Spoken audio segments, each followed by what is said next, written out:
guys, it's Robin, RsIslandCrafts, and welcome to my craft room. This is my Whip It Wednesday video where I'm going to show you what I've been working on in the craft room this week. I have been working on some bags for the shop, some holiday, some winter theme, some just general bags. I'm going to show you these two because these are two of my favorites, and I have shown these off on different places on social media. This one is a beautiful snowflakes. You've seen most of these fabrics in various other videos anyways, but these are the cardinals, and you see all that nice gold painting on there too. These are two of my favorites, and there's several more in there that I love too. I'm going to show you what these look like when they're actually done and in the shop, so that I don't want to keep showing you little sneak peeks of it and not be able to show you what it looks like as a finished object. Now, some of these bags, I haven't decided who's going to get what, but some are going to get just simple snap closures with the little poppers. I love how over in England and stuff, they call them poppers. I really like that. It sounds more fun than just snaps, right? So some of these are going to get poppers and some of them are going to get zippers. I'm not sure which are going to get what yet. I am waiting on an order that is shipping out today, should be shipping today, from Zip It over on Etsy. That is where I love to buy my zippers, and I've sent many of you over there. They did have those issues where their warehouse it was just a family running it, the husband and wife, and I think their daughter. Because of the whole pandemic, when things were closed down, they were only able to ship periodically a couple times a month. It looks like they're almost at a normal shipping schedule. I know at least they're shipping Monday through Thursday, so that is much better than catch it when you can. So I was able to place an order. So if anyone else has been waiting to get some zippers, I don't know how long they've been on their fall schedule, but it should be easy to get to it now. Grab them while you can before something else happens in 2020, right? Before I pull these away, there will be 20 of these bags, I believe, is what I worked on. When I decided I was going to make those bags and I pulled out all the fabrics, I started cutting them all out, but I cut them out wrong. I had it all confused, and instead of cutting this piece out of my fancy fabric and using this as a coordinated one, as you can see, I cut the bottom piece out of this fabric. So I haven't decided yet what I'm going to do, because these bags get boxed, so I can't really use that as a bottom and then just put, like, I can't have the cardinals down here and the red up there. Most of the cardinals would get folded under into the box bottom. So I'm probably going to make some smaller zipper pouches out of it, just the flat notions ones. Maybe add the color, like the red, onto the bottom of it. Well, this one would be blue, of course. Add a narrow strip of blue down here just to accent it and bring it up to a nice size, and then throw a zipper in it, and then it'll be a zipper pouch. So while I wasn't planning on making this many little zipper pouches and notion pouches, I do have the fabric cut, so I do have that option. I could also just change my mind and turn it into something else. One of you amazing people, when you sent me some of your scraps, you included these crumb blocks you were making. Now, these are much nicer crumb blocks than anything I've made. My crumb blocks never have a fancy flower in the center. It kind of reminds me of has like a Japanese feel to me. I could be totally off base, but maybe it's just the way the colors are. Oh, and I just noticed there's a seahorse. Anyway, since these were more of a rectangular, they're like somewhere around 8+ inches this way and 10+ inches this way.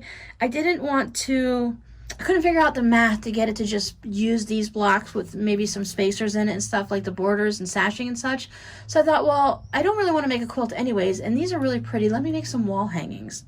So I just went ahead and grabbed my gray blender fabric, and I just took a border. I think I decided on like a 2.5 inch border, and I just plopped it on all of them, stitched it all on, and then I went and trimmed them all so that they matched. Now, the thing with that is some of them will have a wider border here and a narrower border, and all 4 borders aren't going to be the same size. And I'll explain how that made me feel in just a little bit. So I'm going to show you the ones I made. So this one is going to be for me. I'm going to be keeping this one. I'm going to quilt it all up nice and fun and pop this one on my wall, especially now that I see that funky seahorse in there. I've always loved the different things underneath in the ocean: seahorses, sand dollars, starfish, horseshoe crabs. It's always been, I wore a sand dollar necklace, a silver one, for many, many years as a child. So it's always been one of my favorite things. That's probably why I've also loved flamingos too, because that's where they also hang out in the same waters. But so I got this one done. This was an extra one. And I thought it would be nice just to have a 4 patch. So here they are, and as you can see, these don't necessarily line up. Like this area here is narrower than this one, and it's okay. I kind of like it. It makes them more like they're floating around. So as I said, I have this nice 4-patch here. This will make a nice little mini quilt to hang on the wall. Now some people like to hang larger quilts on the wall. Some people hang like a king-size quilt or a large lap quilt or something on the wall. I haven't hung too many of those myself. I'm not going to be able to put this on the table for you to see the whole thing in one shot, so I just kind of scroll it up for you to see. And what I was thinking with this one, as you see, this one floats up higher than that one, and they're just kind of floating. Keep that in mind, and I'll tell you what I was thinking. So here we have all these. I had thought about just adding some more batiks to it. Now, the batiks that I do already have in the house in my stash, some are similar, and I actually have some of the same ones, but it wasn't enough mixture and of the wrong colors and light and darks and stuff to add on to it. And a lot of the times the border is just, see how narrow this one is? But then you have wider borders here. And that's what happens when you're making crumb blocks.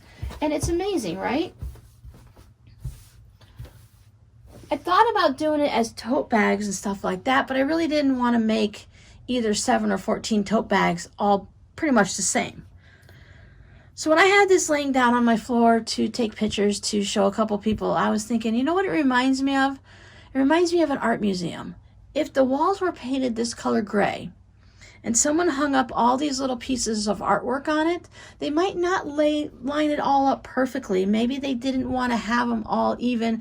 Maybe it's an artsy thing, you know, not everything has to be exact. And they just wanted you to get the feel of what I've been calling my Japanese flowers and give you that feel of them. So they're like floating on the wall. So that's what I was thinking, you know, like floating Japanese art or something like that. Of course, I don't know if they're Japanese flowers, so I'm not going to be able to name it that or anything like that. But maybe just floating flowers or floating pieces of art, or I don't know, I'll call it September 2020, you know, it doesn't really matter. I'll come up with something, but that's what I was thinking the fun of it is. So I didn't mind that these two come up and that one goes down. So I really like this, and I just thought that the gray worked really nice with it. There was other colors, of course, that I could add to it, but sometimes gray is like just a nice neutral, and it just kind of backs up. And with the batiks, I feel like these are coming up off of it. So what I'm thinking about when I go ahead and quilt it is that I might do some denser quilting in the gray to make it recess, and just do some very minimal in each of the paintings here so that they pop up a little bit more. And I think this would be a beautiful wall hanging. So when I finish this one off, these two are going to be going into the shop eventually. If you're very well interested in it, please let me know. Give me a kick in the pants, and I will work on these right away so they can get finished. Otherwise, they're going to be one of those projects that when I'm feeling that type of a mood, I'll pull these out. And then this one is one I'm going to keep for myself, just to have a memory of how sweet and generous someone was and sending me their scraps and the projects that they had been working on. I only have so many walls, and once I put things up, I kind of get attached to them, unless they're holiday things. When I put up certain quilts up hanging on like my little mini quilt wall over in my craft room here, I don't want to take too many of them down. I'll switch out a couple here and there, but for the most part, I like to keep them up because I enjoy looking at them. But minimal walls and lots of quilts, I'm going to have to get some type of system and rotate through them so that I can see them all. When I was going through my storage bins, those plastic Rubbermaid bins, I have a lot of quilt tops that I need to finish and quilts that are already finished. Some holiday, some for kids, some just, all around. And I was thinking, gee, I got so excited because I hadn't seen these in a couple years. And I'm like, oh, or even a couple months, because some I've worked on recently. I'm like, I really need to get into these tubs and get these projects finished and get them hanging up on the wall, or take the ones that are already finished and get them hanging up so I can appreciate them more. So now I have a stack of fall, Halloween, and Christmas quilts that need to go up on the walls so that I can enjoy them. I don't want to have things that are kept, you know, I don't keep the good china put away so that it doesn't get used. I don't want to have my good quilts just sitting in a closet somewhere in a tub and not getting used either. I want them to come out and breathe and be free and be seen. I've sewn together my 9 patches for the quilt that I'm working on, the table topper that we're doing over in the Patreon group. And I've got my 9 patches ready to go. We are doing a disappearing 9 patch table topper. So I have gone with the fall theme. Absolutely love all of the fabrics. There's some of the fabrics that I bought this year recently at Joann's that I feel like I need to go back. A lot of times I just got 1/4 of a yard that I need to go back and get some more because I've really fallen in love with so many of these fabrics that, 1, I'd like to make 30 project bags just for myself, and 2, I'd like to even, now I wouldn't say like, oh, okay, I fall in love with this fabric, I'm going to frame it, but I would like to do a project with larger blocks to go ahead and showcase it because I have really fallen in love with a lot of these fabrics. And this is like a watercolored pumpkin. It's just so pretty that I would like to do something to showcase them. Will I get back out to Joann's anytime soon? Probably not, but I know I will have these smaller projects to remind me of those fabrics anyways. And as Joann's is, a lot of times it comes back into circulation the next time around anyway. Now I showed you that I finished off that cabled hat that I was working on for my friend, and I wanted to give myself a little cleansing project before I start in on her next one that I've been working on. This was another gift that was sent with some scrap fabrics. This is some knitting stuff. They sent me these 2 giant balls of yarn. They came in a kit with these size, I think they're size 19 needles. They're humongous. This was a Brit & Co kit. Now I got all cocky and everything, and I got all, you know, wrapped up into myself, and I said, well, I'm not going to make the pattern that it comes with because it came with this nice, it's a really pretty cowl and stuff, and I thought, well, I'm just going to knit a scarf instead of knitting the cowl because, I don't know, I just wanted to do that, right? And then, so I got rid of the box and a little bit of directions with the pattern that it came with, thinking that it would probably have some type of information on the label anyways. Well, it didn't. And I decided I did want to make the cowl. Of course I did, because I threw away the directions. So I did a little Googling, and I found out, oh, look, there's a knot. That'll be fun. I found out that this kit was purchased, well, they sold it at Target. I don't know if this person purchased it at Target or on their website, but when I Googled it, I found a free knitting pattern for it. And if I can find it again, I will put a link down in the description box. If I forget to do it and you need that link, just yell at me in the comments and I'll pull it back up. I'll just have to re-find it because it's just a really simple pattern. I actually am knitting on it right there. But what I was thinking is, first of all, this stuff is shedding. I don't know if you could see it, but there's fuzz everywhere on this bag. I've never worked with a fiber that is so fibrous. I don't think it's wool because I was playing with it, and if this had been wool, it'd be really easy to break. I don't know if you can hear me. It's doing that little twang, playing, pluck, pluck thing. So I'm thinking this is an acrylic. Whether it has any wool in it at all, I don't know. But I'm thinking it's more of acrylic base. And it's that really big giant. It's like a number 6 super whatever yarn, right? So they give you this pattern and they tell you to put 60 stitches on, right? And these needles aren't all that long because a lot of times with the chunky ones you don't have to do as many stitches because it's so wide. You know, 60 stitches in something else would be much smaller, and this one has all of this stuff in it, the thread. I don't even know. It's not even from my bag. It came from somewhere. But anyway, so I'm working on this and I couldn't even get 60 stitches onto the needles. So I thought, this is crazy. If a new knitter is supposed to be knitting with this, I've been knitting for several years. I'm not like a master knitter or anything, but I can do knit all the way across and purl back, and I can do the stockinette stitch, no problem. But I couldn't get 60 stitches on it without it coming all the way up to the tip of the needle. So I thought, with something this big, it's a big poofy cowl, it's roomy, it's not like snug around your neck. So I went ahead, and I think I went down to 57 stitches. And I thought, well, this is probably just going to take me, you know, a couple hours to knit. But I have heard people say it's a real struggle with the bigger needles. So you're really kind of holding it like tree trunks, and you're wrapping the yarn around like this and just trying to keep it from falling off. I have to stop halfway through a row because they won't all fit on the needle when I put it in the bag. I've pulled it out a couple times now and all the stitches have just sprung off because of the tension on it. But I like the way it's turning out, and it's just a nice relaxing thing to do while watching. What have I been watching on TV? I've been watching Christmas movies. I've already watched a bunch of Halloween ones, so now I've moved on to Christmas. I know I'm early, but it's just those silly little Hallmark movies that it's set in a Christmas scene, but it's, I don't know, I could watch them any time of the year. It's not Christmas to me.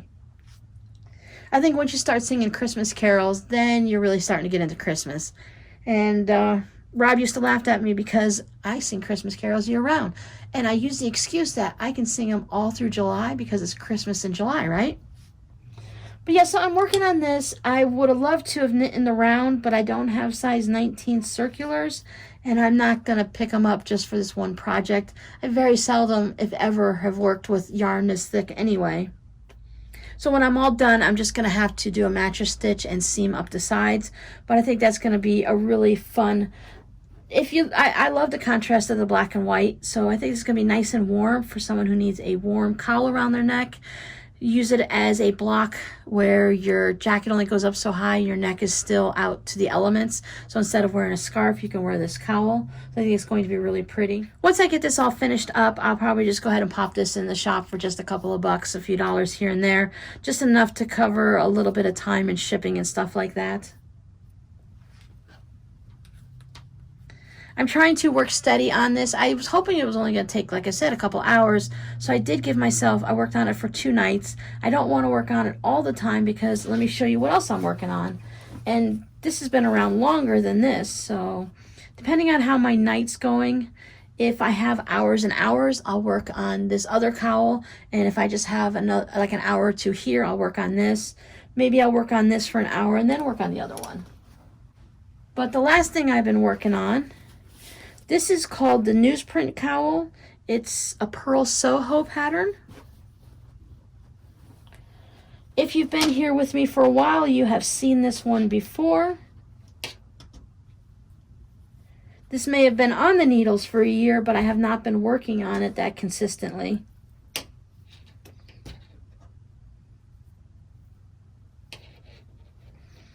Okay, so last time I was working on it and showed it to you guys, I was here. So I put this on in the past week or so. And I am working on it this side like you would think a normal sweater or something would be. This is the knit side, the right side, but actually for this project, once again, it is the reverse stockinette looking. They like the pearl side of it. That's the way the pattern was written. But there's no sense sitting there going and purling, because purling, if you're not a knitter, purling is a whole different stitch. And you can become proficient and do both of them just as fast, but it's different movements and stuff. And I find that I have more, not wrist strain, but it seems like my left hand, because of the way I hold everything, just gets a little tired faster, right? I can purl for a while, but it's nice to rest with some knitting. But knitting round and round and round, you can do that forever and ever. So you just knit it this way and you wear it this way. So this is using, these are the yarns she chose, and that one's, the label's all wrapped up in there. I can't get to that one yet, but they're both from the same thing. They're both Pearl Soho. They're line weight line, 100% merino wool. This one is wheat flour if you're interested. And this one is probably something along the lines of a form of a black or something like that. I'm not sure. But I will link to this one. It's a free pattern also on their website down below in the description box. And they say exactly which yarns they used for it. And my friend bought a kit for it, so it's the same yarns. I'm not even going to try to get that back in there. So this will be my main knitting project. I decided that this one is going to be my main one for September. I'm going to work on this as much as I can. I do want to finish the black and white one, which shouldn't take me but a little bit more time. You are supposed to I have to double check, but I think I do this black section 4 times. So I need one more row on it, the purl side back, and then a whole nother section, and then I think I do a border or something like that. So I'll do this black, a white, and a black, and then whatever, I don't know. It's almost there. I say it's at least half to 3/4 of the way done. I want to get that finished, but I want this one to be my main one in September. So this is what I'm going to work on most of the time. And then after September, I'll go back and pick up Robbie's socks so I can have those done for Christmas. So that way in October, the main item that I knit on will be his socks. Which I really miss knitting on socks. I find it very enjoyable. And I find that I really like doing it on the shorter needles. So I'm going to pick up another set of, or another pair. It's a set of circular needles, but it's just the 2 needles are on one cable, so I don't know. Yeah, I guess, you know, it's like a pair of pants, just a pair of legs. It's not a pair of pants, right? However it goes, I need to pick up another shorter pair of those needles so I can work on those. And then I would really like to, sometime in December, or maybe like one of those Christmas projects, where I would like to pick up and knit a pair of socks for myself, because I haven't knit any for myself this year. And I don't think I knit any for myself last year either. So that'll be 2 years without any new socks for myself. I have plenty to wear. I think I have 5 or 6 pairs, but they were all my practice socks when I was learning how to knit them and how to figure out what size foot I have and how to knit to my measurements and stuff. So yeah, it's all been Robbie, Robbie, Robbie. You know, it's always about the kids. He's 21, but he loves his socks, so he needs to get at least 1 new pair each year. Other than that, not much has been happening around here lately. We did have a little tropical... We had a tropical disturbance, a tropical storm, a tropical wave, which is now turning into Hurricane Sally. She should still be nice and mild when she goes ahead and hits she's going to go up and hit in the Gulf states somewhere. Those poor Gulf states, they tend to get hit a lot with whatever's going on. So Sally has been coming through and giving us a lot of gloomy days. Today is Monday, so on Sunday it was only 77 degrees at the highest point all day, and it was all, I didn't see the sun at all yesterday, so it was great. I kind of just opened up the curtains, and because the house was like midnight dark, so I had to open up the curtains and stuff like that. The cats got all excited because they thought, oh, you know, fall time must be here. Mama's opening the curtains. It's time to open the windows and smell the fresh outdoors. There's no way I could open the windows. The wind was blowing. With hurricanes, you know, they go in a circle. So you're going to get wind a lot in one direction, and then another crosswind will come and mess it all around, and it goes in circles. So we've probably had about 3 days of rain. Now my area is really good. We are definitely soggy. When you go outside, you're going to hear the squishy squish of the ground. But down south of us in the counties just below us and stuff, they tend to flood. So, of course, they've been having a lot of issues with flooding and stuff, unfortunately. Thankfully, I haven't heard anything on the news where it's like destroying anyone's house and getting into the house. But people are now stuck at home for real because they can't get in their car and drive anywhere because the water is probably, I think some of them were close to the knee deep and stuff like that. So they have been getting a lot of rain. Sometimes we get 5 inches in an hour, and other times we get like 2 inches a day.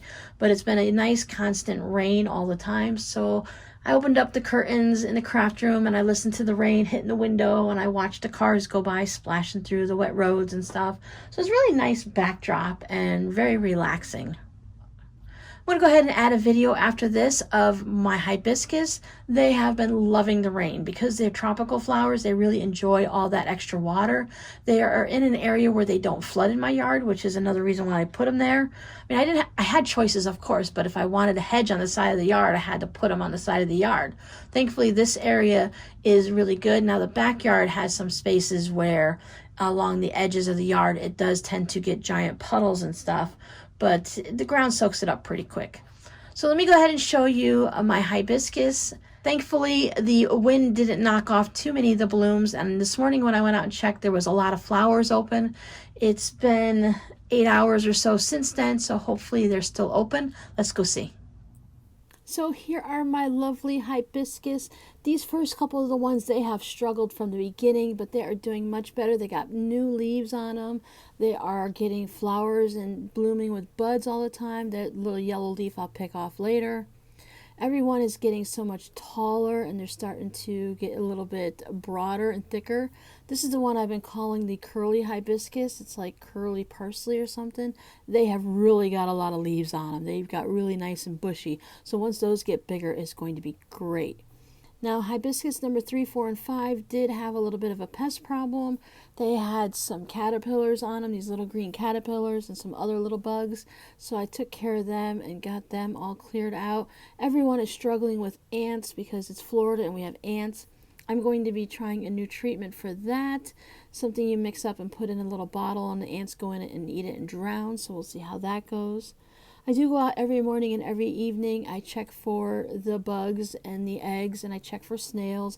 I deadhead them because their flowers, their blooms only last for 24 hours on a hibiscus. I thought that was really kind of interesting, but they stay so big and bright and beautiful, but 24 hours they just close right back up and they're gone. So yeah, so once they get bigger and they start blooming more, it'll be more regular, so it won't be like I'll have 3 days a week with tons of them and then the other days with nothing.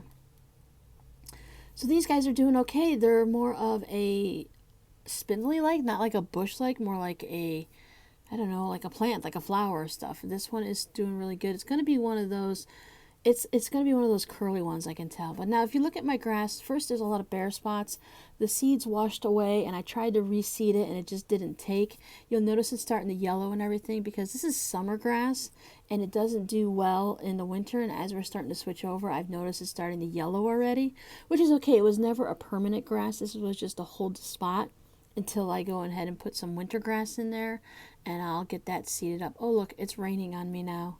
But everything looks so nice when I come out and it's all the different colors and everything is blossomed so nicely. I love the way it's going.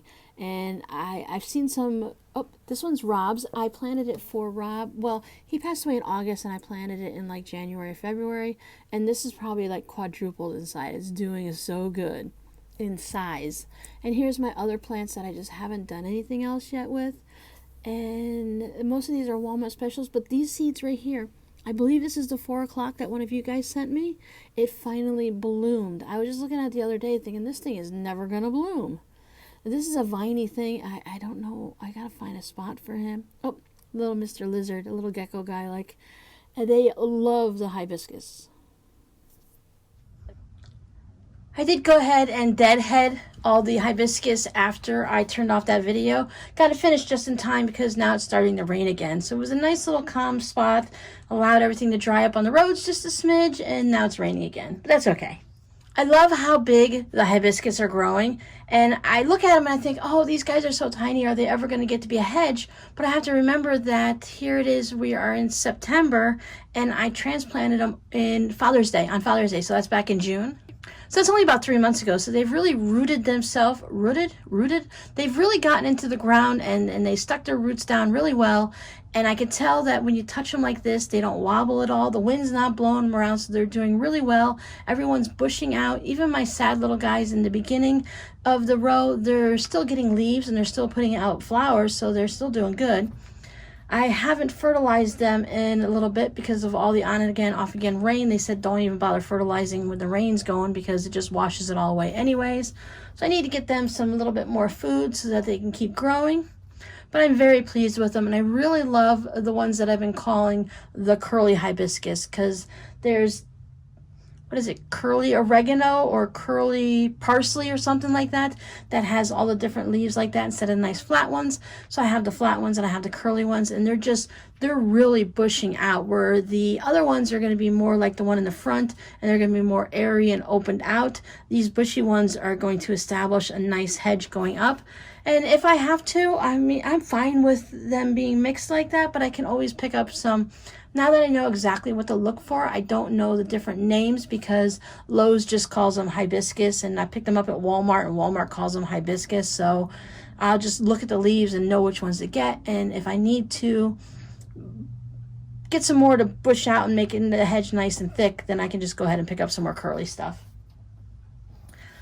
So this week I am going to be finishing up all of these bags. I'm going to be working on a couple other super secret projects. So why are they super secret? Because I haven't fully decided what they are in my head yet. I just have a little bit of an idea.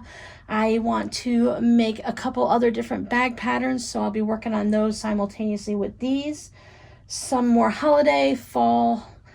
I haven't been doing too many Halloween because I feel like it's so close right now that I don't know if things will get to certain areas in time. Like here in the US, it seems the mail's doing really good. Priority mail of 2 days is taking 4 days. Regular mail is still taking less than a week, so that's not too bad. Internationally, of course, it takes much longer. So I'll probably do a few Halloween ones, but I don't think it's not going to be the main focus on it. I like the ones that'll take you through the fall that aren't Thanksgiving, and they'll take you through the winter that aren't Christmas, so that you can use them afterwards. Of course, I have no problem. I use a Halloween bag year round. That doesn't bother me at all. So I'm going to work on those. I've got more videos to work on for you guys. And just regular basic crafting chaos. My heart goes out to everyone over on the West Coast who's been dealing with not only the fires, but those nearby or miles away and states away that are dealing with all that smoke. It's very heartbreaking to have to know that you're worrying about your home and what might be there when you come back, or that you're really stuck in the house because it's so smoky, the air quality is too poor to go outside, and it's just a constant reminder of what is happening over there. So my heart goes out to you guys. I hope everyone is safe. I hope everyone's property is safe, and that everyone is doing well and their friends and family. So sending out big squishy hugs and thoughts and prayers to everyone. And for the rest of us, I hope you're just having a good week. And now I know not every day, every moment can be good, but I hope overall you're just having a good week and that you find something to craft on to bring a little peace to your chaos. I create my own chaos, so I have nothing to complain about, but I know that certain things, like if I get too crazy with the bags, that a little bit of knitting will calm me down. If the knitting frustrates me, I can come in and do a little embroidery. So there's always something for me to work on to help calm my mind and ease my soul, even if it's only for just 5 minutes. As always, thank you for hanging out with me in my craft room, and I'll see you guys next time. Bye.